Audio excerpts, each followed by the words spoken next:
I'm Rivka Kahan, and I'm excited to share with you some of the tools that exist at al-hatorah.org to deepen Tanakh learning and teaching. Very often, when learning a narrative in Tanakh, it can be helpful to compare it to a parallel narrative from elsewhere in Tanakh that has certain linguistic or thematic similarities, and that process of comparison can help us better understand the themes and messages of both narratives. So in order to do this, let's go to the Tanakh part of the website, to the Tanakh Lab. Now there are two ways to go about this.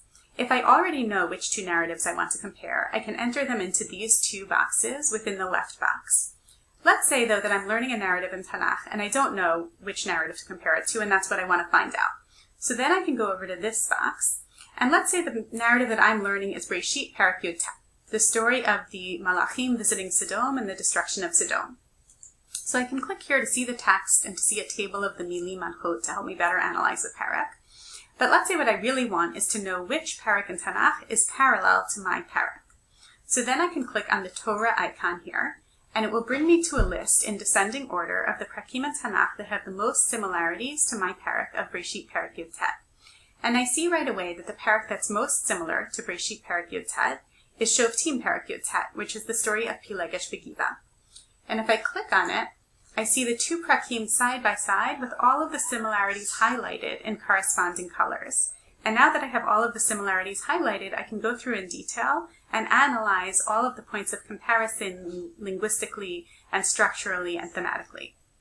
But if I think about the parallels in a global sense, I understand that the Tanakh is telling me something fundamental about its view of moral and immoral society. In both of these stories, there are visitors who go to a new town and who seek refuge and safety there.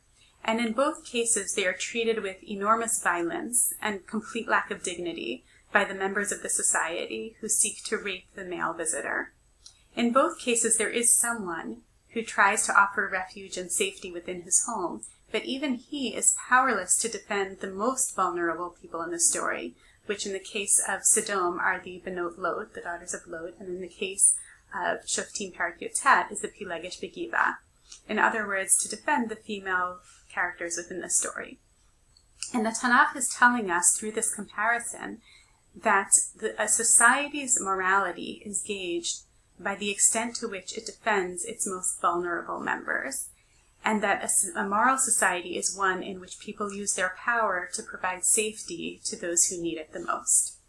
There's a difference, of course, between the two narratives, which is that in the story of Sedom, the angels intervene and are able to prevent the violence from taking place.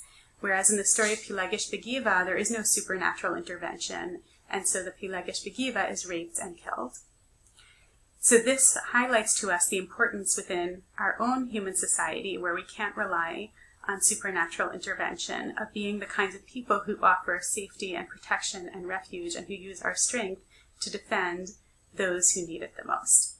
So comparing these two Perakim and understanding their parallels helps us better understand each Perek and the theme and values that underlie both of them.